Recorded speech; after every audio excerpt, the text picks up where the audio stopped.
Ako ang kaisa-isang healer na may kapangyarihan sa gitna ng apocalypse. Pero ang una kong ginawa pagkamatay ko ay hindi ang iligtas ang sangkatauhan, kundi ang magpataw ng pinakamalupit na sumpa sa mundong ito. Bago ako mamatay, ginamit ko ang huling hibla ng aking kapangyarihan para paghilumin ang sugat sa puso ng pinakamahusay na kapitan ng base. Pagkatapos noon, doon na rin nagtapos ang buhay ko. At pagkatapos, naramdaman kong biglang gamaan ang aking katawan. Ninulat ko ang aking mga mata at nakita ang katawan kong nakahiga sa kama. Ngayon, isa na akong kaluluwang lumulutang sa hangin. Tumingin ako sa labas. Nakatayo sa labas ng pinto ang pinakamataas na commander ng base. Si Colonel Zhao Wuzhuang. Pinatay niya ang upos ng kanyang sigarilyo. Tumingin siya sa katabi niyang siyentista, si Lin Bo. Ang healing resource na ito na hindi natin makontrol. Sa wakas ay naging isa ng bangkay na kontrolado na natin. Itinaas ni Scientist Lin Bo ang kanyang salamin. Mayroong matinding pananabik sa kanyang mga mata. Napakalaki ng halaga ng kanyang bangkay. Baka makuha natin ang sikreto ng kanyang kapangyarihan.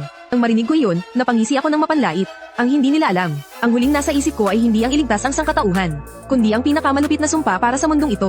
Pagkamatay ko, lahat ng mga taong pinagaling ko, ang kanilang mga sugat ay muling magbubukas ng may 100 beses na tindi ng sakit.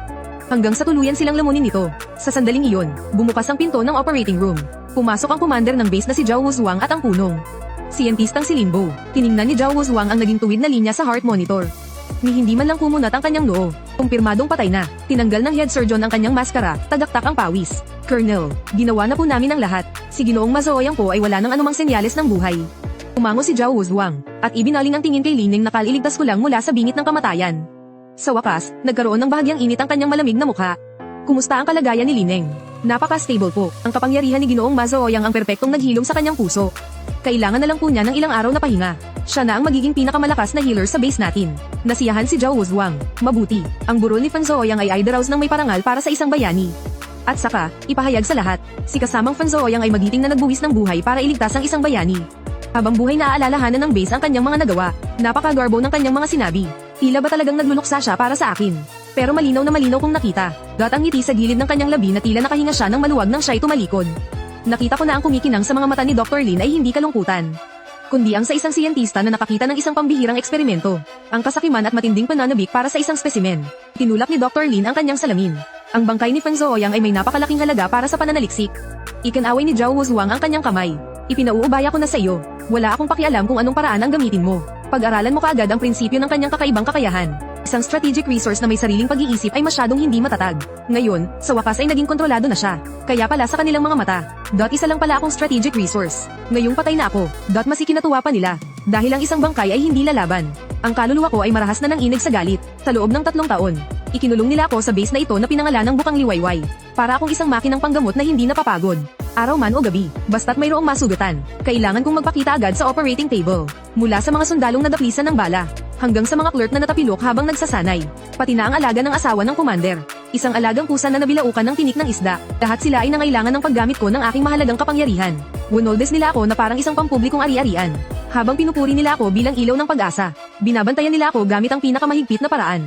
Mahigpit akong ikinulong sa pinakailalim na bahagi ng Research Institute. Hindi mabilang na beses akong humiling ng pahinga sa mga nakatataas. Ang natatanggap kong sagot ay palaging ang malamig na 4 na salita.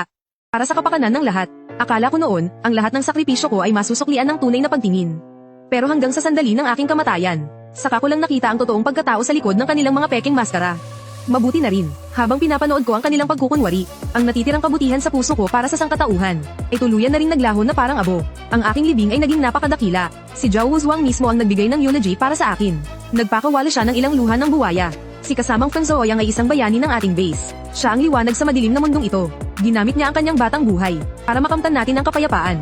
Sa ibaba ng entablado ay ang napakaraming tao. Lahat ng nakaligtas sa base ay dumating. Bawat isa sa kanila ay may malungkot na ekspresyon sa kanilang mga mukha. Mukha silang labis na nagdadalamhati, na parabang nawalan sila ng isang tunay na kamag-anak. Ngunit ang kaluluwa ko ay lumulutang sa itaas nila. Malinaw kong naririnig ang tunay na iniisip ng kanilang mga puso. Sa wakas, patay na rin. Kapag nasugatan tayo sa susunod, ibig sabihin ba wala ng lunas? Sayang naman ang isang taong malaki ang pakinabang. Hinaan mo ang boses mo. Pero sa totoo lang, noong nabubuhay pa siya, ang team natin, walang takot sumabak sa anumang misyon. Kasi alam nating nandyan siya para saluhin tayo. Ngayong patay na siya, kailangan na nating maghinay-hinay simula ngayon. Sunod-sunod na mga mukha ng tuwa sa aking kapahamakan ang nakikita ko. Nakita ko ang isang nasa katanghaliang gulang na lalaki na dating dinakip ng mga zombie ang anak. Lumuhad siya sa harap ko at nagmakaawang iligtas ko ang kanyang anak. Ayun, heto siya at nakikipagchismisan sa mga tao sa paligid niya. Ayan, mabuti naman. Nabawasan ng isang parang Diyos na sinasamba yung mga taga-Research Institute. Baka naman pwede na silang magbigay ng mas maraming gamit sa ating mga sibilyan. Nakita ko ang isang batang sundalo na Jin-Aisung ko mula sa pagiging comatose dahil sa malubhang pinsala. Niyakap niya ang hita ko at tinawag akong tagapagligtas niya. Ngayon, nagkikindaten sila ng kanyang kasama. Sa wakas, namatay na rin siya. Ngayon, hindi ko na kailangang magpalakas sa kanya sa tuwing makikita ko siya. Nakita ko ang babaeng clerk na kinilala bilang pinakamagandang babae sa base. Dati, dahil lang sa isang taghiyawat sa mukha niya, umiiyak siyang nagmamakaawa na gamitin ko ang aking kapangyarihan para tulungan siya. Ngayon, nakaharap siya sa salamin. Masayang hinihimas ang kanyang makinis na mukha. Buti na lang at magaling na ang balat ko. Napakaswerte ko talaga. Ganito pala kapangit ang puso ng mga tao. Habang walang konsensyang tinatamasa nila, ang kapayapaang ipinalit ko sa aking buhay. Ginagawa naman nila akong katatawanan. Sa gitna ng mga tao, iisang tao lang ang may tunay na kalungkutan. Iyon ay ang gwardyang nakabantay sa akin. Si Zhang Che, isang binatilyong kara rating lang sa edad na 18. Sa tuwing dinadalhan niya ako ng pagkain, palihim niya akong binibigyan ng isang candy. Siya ang, sa loob ng malamig na bakal na kulungang ito. Ang kaisa-isang taong nagparamdam sa akin ng kabutihan. Ngayong sandali, nakatayo siya sa isang sulok ng mga tao, nakayuko. Nanginginig ang kanyang mga balikat. Tahimik na tumutulo ang kanyang mga luha sa lupa. Dahan-daang lumutang ang kaluluwa ko sa tabi niya. Gusto kong kapikin ang balikat niya. Pero walang nangyari kundi tumagos lang ako sa kanyang katawan. Patawad, Zhang Che, maaaring madamay ka sa sumpa ko. Dahil natatandaan ko, minsan, para protektahan ako, nakal mo ka sa braso ng isang nagwalang experimental subject. Ako rin ang nagpagaling ng sugat na iyon. Matapos ang libing, bumalik si Zhao Wuzhuang at ang ilang matataas na opisyal sa conference room. Agad na naglahong parang bula ang kalungkutan sa kanilang mga mukha. Pagod na pinisil ni Zhao Wuzhuang ang pagitan ng kanyang mga kilay. Sa wakas, natapos na rin ang palabas. Mag-anunsyo kayo. Simula ngayon, babaguhin ang antas ng mga kagamitang medikal. Lahat ng karaniwang gamot sa sugat ay dapat mahigpit na kontrolin. Unahin ang pagbibigay sa mga sundalo. Dr. Lin, kamusta na ang pag-aaral mo? Sa bangkay ni Feng Chaoyang, may bago bang nadiskubre? Tuwang-tuwang binuksan ni Dr. Lin ang isang tablet. Puno ito ng napakaraming data. At isang anatomical diagram ng aking katawan. Isang malaking diskubre, Colonel. Ang kakaibang kakayahan ni Feng Chaoyang ay tila nagmumula sa isang espesyal na enerhiya sa loob ng kanyang mga selula. Ang enerhiyang ito ay nagbabago kasabay ng kanyang vital signs. Pagkatapos niyang mamatay, ang enerhiyang ito ay mabilis na nawawala. Kailangan nating magmadali. Hinihiling kong gamitin ang lahat ng high-precision instruments ng base upang magsagawa ng isang buong pagsusuri sa kanyang bangkay. Umango si Zhao Wuzhuang nang walang pag-aalinlangan. Alista mo lang kung anong kailangan mo. Isa lang ang hinihiling ko. Kopyahin ang kanyang kakayahang magpagaling sa lalong madaling panahon. Kahit na isang mas mahinang bersyon lang. Masigla nilang pinag-usapan ang halaga ng aking bangkay para sa pananaliksik. Wala nang sino man ang bumanggit pa sa pangalang Feng Chaoyang. Naging isa na lang akong tumpok ng materyales na maaaring pagpira-pirasuhin at pag-aralan. Malamig kong pinanood ang lahat ng ito. Walang anumang emosyon sa aking puso. Ayos lang. Ang totoong palabas ay ngayon palang magsisimula. Sa pagdating ng gabi, ang sumpa ay nagsimula na ring umepekto kasabay ng unang sinag ng maputlang liwanag ng buwan. Ang unang nagpakita ng kakaibang sintomas ay ang magaling na kapitan na binuhay ko bago ako mamatay. Si Li Neng. Nakahiga siya sa pinakamagarang pribadong silid sa ospital. Tinatamasa ang Trato para sa isang bayani. Pinalilibutan siya ng ilang magagandang nurse. Kinakamusta ang kanyang kalagayan. Captain Lee, kumusta po ang pakiramdam ninyo? Masiglang masigla si Li Neng. Kahit na medyo mapatla pa ang kanyang mukha, pero punong-puno siya ng enerhiya. Tinapak niya ang kanyang dibdib na walang galos at humalakhak ng malakas. Ayos na ayos. Pakiramdam ko kaya kung pumatay ng baka sa isang suntok lang. Talagang hindi biro ang kapangyarihan ng batang si Feng Chaoyang. Kahit natagos na ang puso, kaya ka pa ring iligtas. Sayang, hindi pa siya tapos magsalita. Biglang nanigas ang kanyang ekspresyon. Bigla siyang napasinghap at hinawakan ang kanyang dibdib. Anong nangyayari? Bakit parang medyo makati? Kinakabahang ay nalalayan siya ng nurse. Hindi po ba komportable ang sugat ninyo? Titingnan ko po, iminasiwas ni Lineng ang kanyang kamay na parang walang anuman. Huwag na, siguro naghihilom lang ang sugat. Pero lalong tumitindi ang pangangati. Para bang may 10,000 langgam nang umangatngat sa kanyang laman at dugo. Hindi niya napigil ang mapasigaw sa sakit. Nabumasag sa katahimikan ng silid. Gulat na tumingin sa kanya ang mga nurse. Sa may dibdib na bahagi ng hospital gown ni Lineng, pabilis na kumalat ang isang malaking mantsa ng madilim na pulang dugo. Bamukha ang balat sa lugar na kinamot niya kanina. At isang nakakatakot na sugat ang biglang lumitaw mula sa kawalan. Eksaktong kapareho ito ng posisyon at hugis ng kanyang sugat dati. Anong nangyayari? Nanlaki sa takot ang mga mata ni Lineng. Malinaw niyang nararamdaman ang sunod-sunod na parang pinupunit na sakit mula sa kanyang puso. Ang puso na dapat sana'y perpekto kung pinagaling ay muling bumubuka. Bilis, tumawag kayo ng doktor. Namutla sa takot ang mga nurse. Nagsisigawan silang tumakbo palabas ng silid. Kasabay nito, sunod-sunod na maririnig ang mga sigaw ng paghihirap sa bawat sulok ng base. Nagsilbi itong pambungad sa araw ng paghuhukom. Sa loob ng command center, isang staff officer na nag-uulat ng kanyang trabaho ay biglang napahawak sa kanyang hita at bumagsak sa sahig dahil sa sakit. 3 linggo na ang nakalipas nang mabaril siya sa hita sa isang misyon. Naduraj pati ang kanyang buto. Ako ang nagpagaling sa kanya. At ngayon, ang bala na tinunaw ko gamit ang aking kapangyarihan ay tila lumitaw mula sa kawalan at walang awang gumugulo sa loob ng kanyang laman. Agad siyang nawalan ng malay dahil sa matinding sakit. Sa kantina, isang sundalo ang kumakain. Bigla siyang bumuga ng sariwang dugo. Hinawakan niya ang kanyang tiyan. May ekspresyon ng di makapaniwala sa kanyang mukha. Nagkaroon siya noon ng acute appendicitis. O ang nagpagaling sa kanya. Ngayon, ang kanyang appendix ay mas mabilis. Na nagnanana kaysa dati. Pati na rin yung lalaking nasa katanghaliang gulang na nagreklamo sa akin. Nasa bahay siya at pinapatulog ang kanyang anak na lalaki. Bigla niyang napansin sa braso ng kanyang anak, na muling lumitaw ang kalmo na matagal nang magaling. At nagsimula itong mangitim, mabulok, at mangamoy na parang bangkay. Sumigaw sa takot ang lalaki. Ang kanyang sigaw ay nalunod sa mga sunod-sunod na daing sa buong base. Ang takot ay mabilis na kumalat sa Shaguang base na parang isang salot. Lahat ng mga taong pinagaling ko, ang kanilang mga lumang sugat ay sabay-sabay na, sa paraang mas marahas, at mas masakit na nagbalik. Ang pagpapagaling ko ay hindi kailanman naging tunay na pagpapagaling.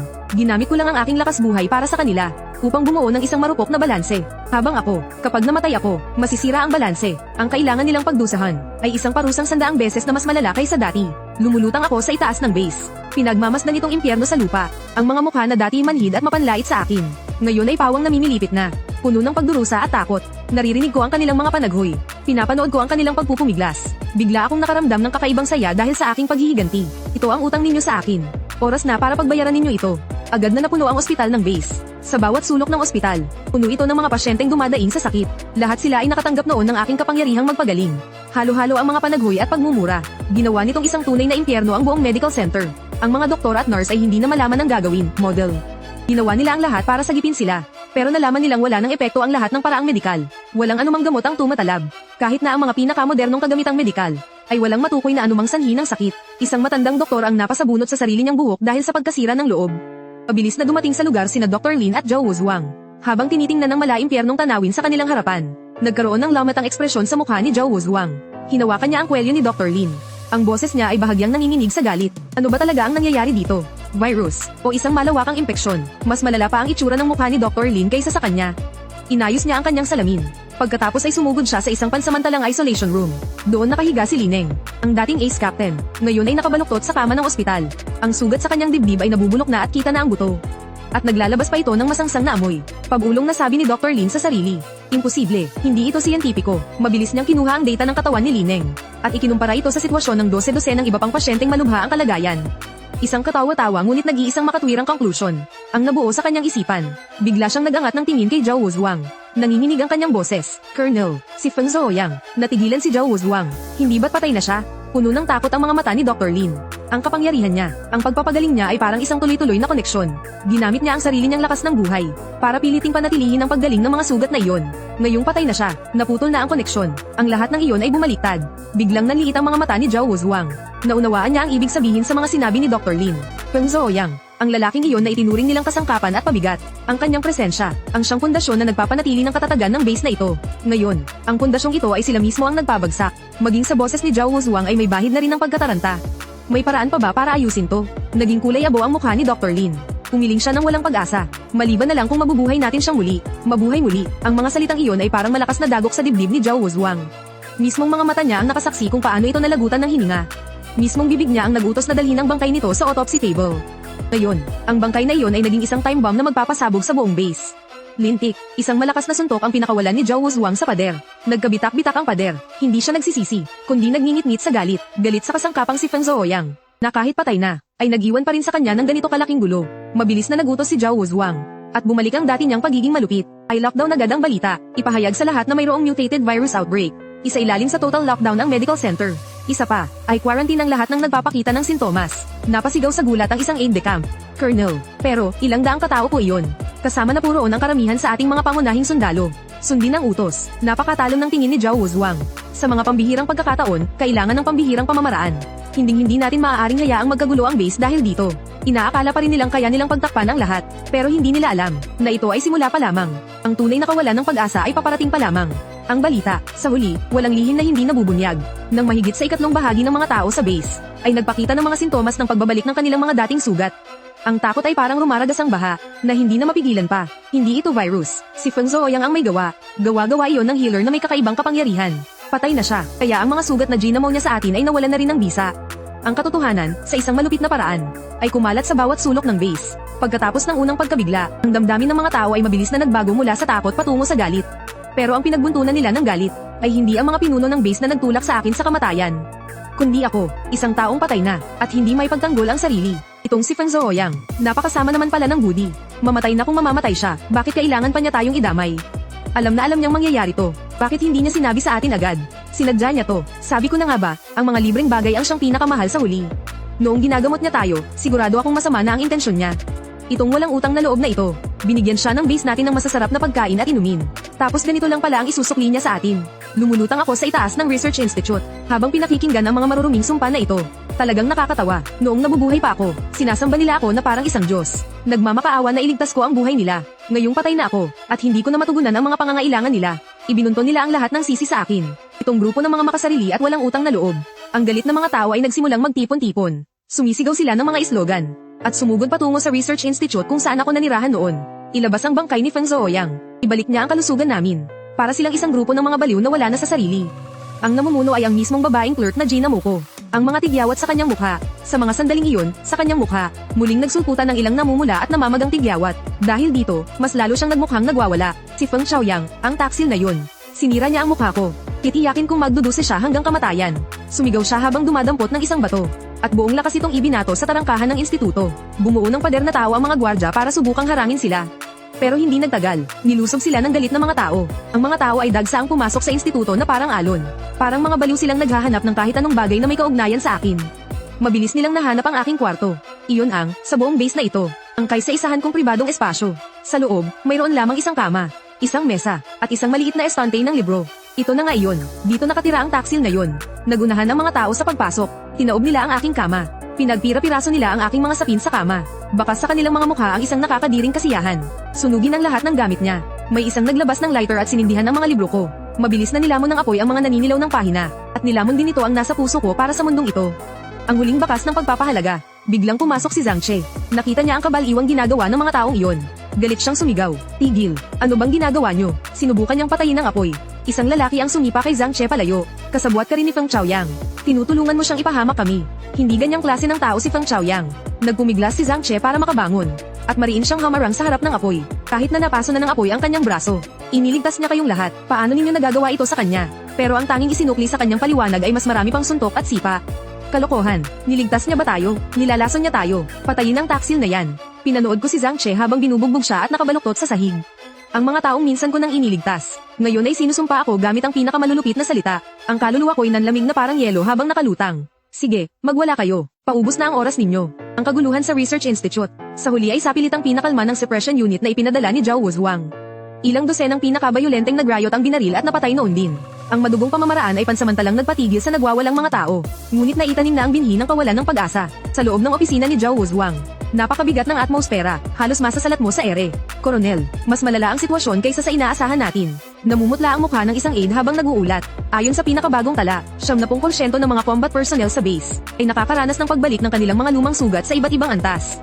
Lalo na ang mga veteranong sanay sa labanan. Hindi mabilang ang mga lumang sugat sa kanilang katawan. Ngayon, halos lahat sila ay paralisado na sa kama. Masahol pa sa kamatayan ang kanilang kalagayan. Ang ating mga puwersang pandepensa ay bumagsak na sa pinakamababang antas sa kasaysayan. Malakas na sinuntok ni Zhao Wuzhuang ang mesa. Lumitaw ang mga ugat sa likod ng kanyang kamay. Ang sarili niyang kaliwang balikat ay nagsimula na ring kumirat ng bahagya. Iyon ay isang tama ng baril na natamo niya ilang taon na ang nakalipas sa isang misyon para makatakas sa pagkakakubkob. Untik nang ikapilay ng buo niyang braso noon. Ako rin ang gumamot niyan gamit ang aking espesyal na kapangyarihan. Ngayon, bumalik na naman ang sakit na tumatagos hanggang sa buto. Nagtiimbagang si Zhao Wuzhuang. At lumingon sa tahimik na si Dr. Lin sa gilid. Tatanungin kita ulit, mayroon pa bang paraan? Tumingala si Dr. Lin. Maitim at malalim ang eyebags niya. Puno ng namumulang ugat ang kanyang mga mata. Isang teoretikal na paraan. Agad na nagliwanag ang mga mata ni Zhao Wuzhuang. Dali-dali siyang nagtanong, anong paraan? Pagpapabalik ng kaluluwa. Inakala ni Zhao Wuzhuang na nagkamali siya ng dinig. Nagtanong siyang muli, ano? Inulit ito ni Dr. Lin. Pagpapabalik ng kaluluwa, hindi mukhang nagbibiro ang ekspresyon niya. Ang abilidad ni Feng Xiaoyang ay nakatali sa kanyang kaluluwa. Ang pagkamatay niya ang naging sanhi ng pagkaputol ng koneksyon. Kaya naman, kung maibabalik natin ang kanyang kaluluwa, pabalik sa kanyang katawan, kahit saglit lang, maaaring maibalik natin ang koneksyon. At pansamantalang mapapatatag ang kalagayan ng lahat. Kalokohan yan. Hindi napigilan ng adjutant sa tabi ni Zhao Wuzhuang na questionin ito. Nasa apocalypse na tayo, bakit pa tayo maniniwala sa mga makalumang pamahiin? Puno ng emosyon na tumayo si Dr. Lin. Hindi ito pamahiin. Ang mga abilidad mismo ay isang bagay na hindi maipaliwanag ng kasalukuyang siyensya.